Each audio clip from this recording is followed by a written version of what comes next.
we come back to the famous word, let's have the cake and eat it. I'm a member of a group which deals with Brexit and the preparation for it. And we more and more come to the conclusion that it will be a hard Brexit when it comes to financial services. Lawyers acting for victims of the serial sex offender John Warboys are calling for...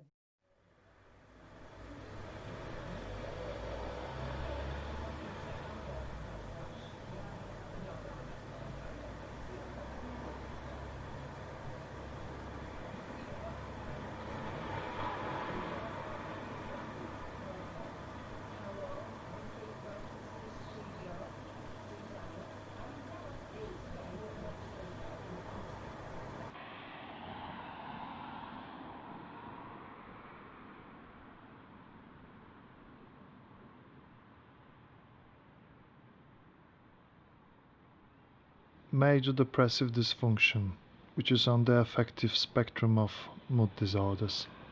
That is the official name for it.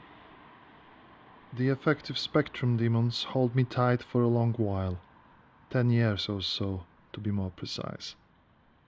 Losing control is the worst. You lose control, sitting alone in a large room in an empty tower block, surrounded by a moat of misunderstanding. Pathetic like that.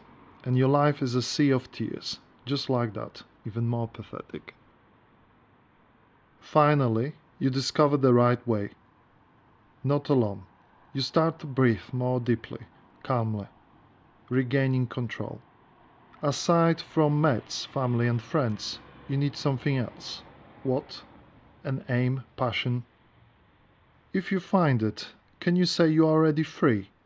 Or no? Not yet. Not for a long time yet. That elderly couple who just went out to the car, in a moment they will almost drive over a man who is carrying some kind of parcel. Thankfully, you will not see this. The man will not have keys. Maybe he doesn't even live here and only came to visit someone. It will take a while before someone answers the phone. Sometimes even I can be useful.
It's now a lot better. Now you can breathe deeply and easily. You've regained some control.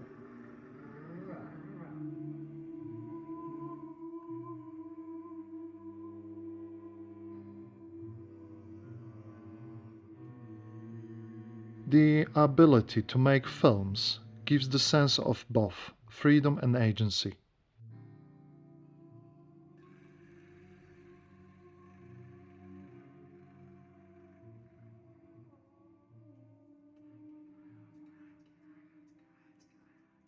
Creating fictional stories allows one to forget, although the very process of forgetting can really be exhausting.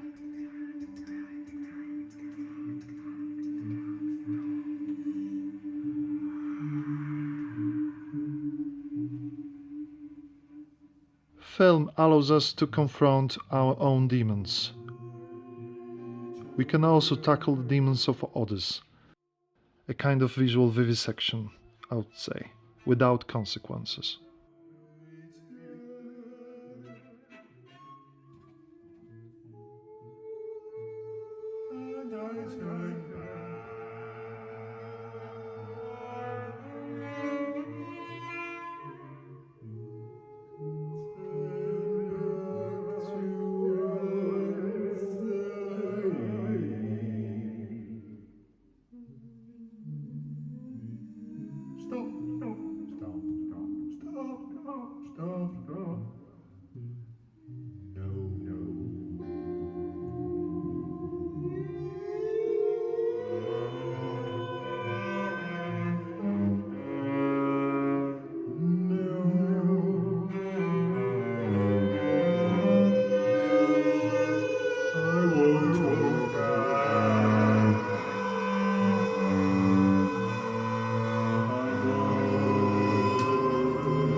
We are looking for alien civilizations, even sending radio signals to distant galaxies, separated from us by billions of light years. As Stanisław Lem wisely noted, sending radio signals with the message hello to distant galaxies would mean a reply could reach us in 200 million years. Who would be there to receive that message, and how could we be sure we would understand it?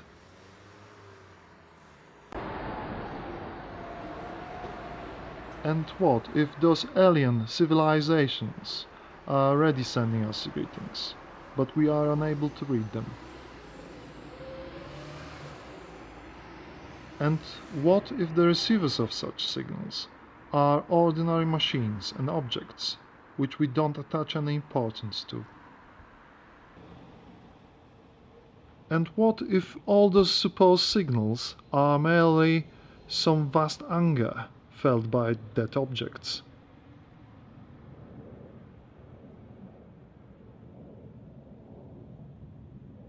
And what if we are both the antenna and the signal, as a consequence unable to communicate with ourselves even?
We are constantly improvising, consciously or somewhat less consciously.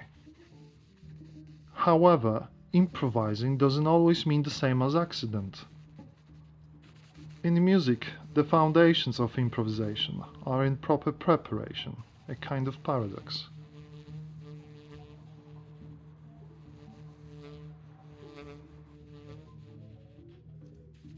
Sometimes the loud, spontaneous roar of a saxophone can convey more emotion than a 500-page novel.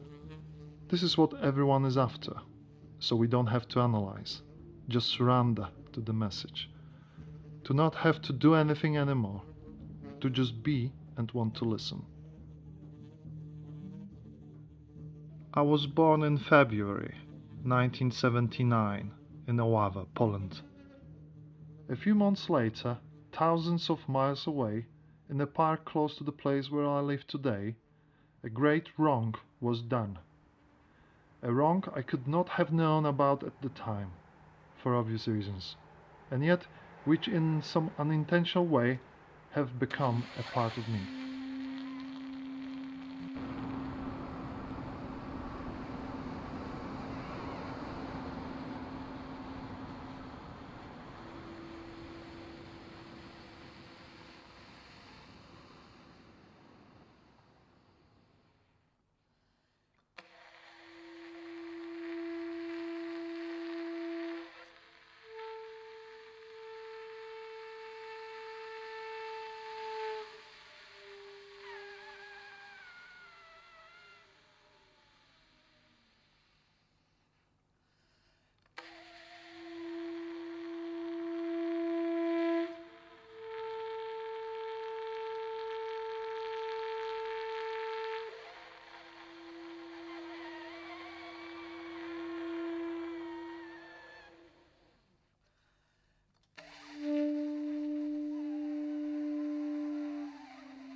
You want to escape your country, and you escape and hit another barrier: language. Turning 32 was really stressful for me. Why? Have you ever tried to say in English that you are 33? Stress. 2 threes and 12 months of torture. It's like the 13th apartment in a hospital, or 13th floor in a hotel. It just shouldn't exist. But after all, try to say 13 in Polish. 13. No more questions.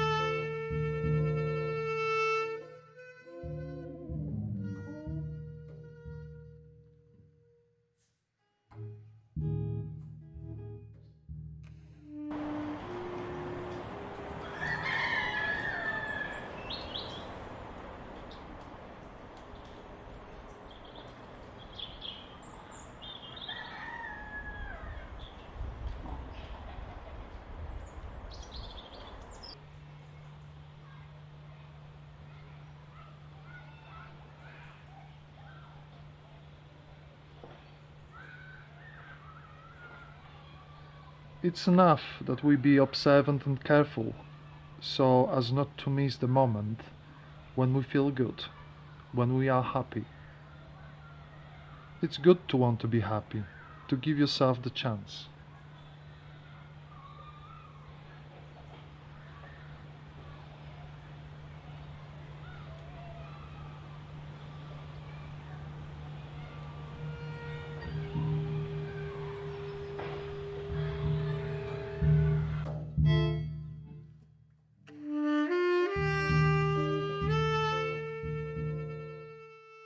Te wszystkie wojny, cośmy je wygrali, i te wszystkie bitwy, cośmy je nie przegrali.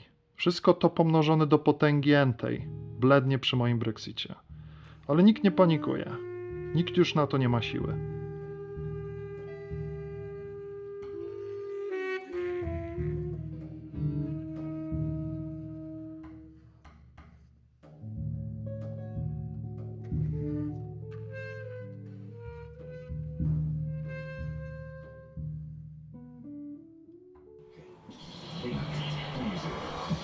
This is BBC Radio.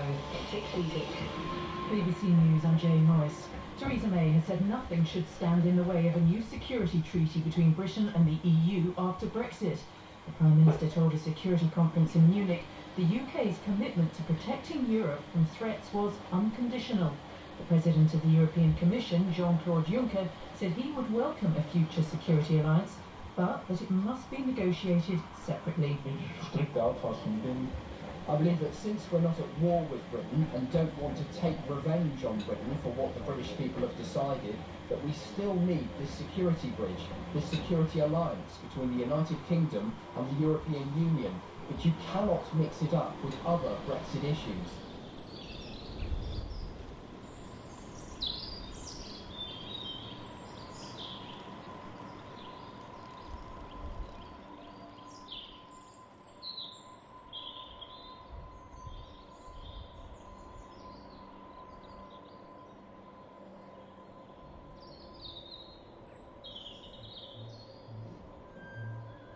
Some drawn-out sounds and tones. All of it seems rather unclear today. I'm only here and now, without a past or a future. I have this constant sense I'm disappearing.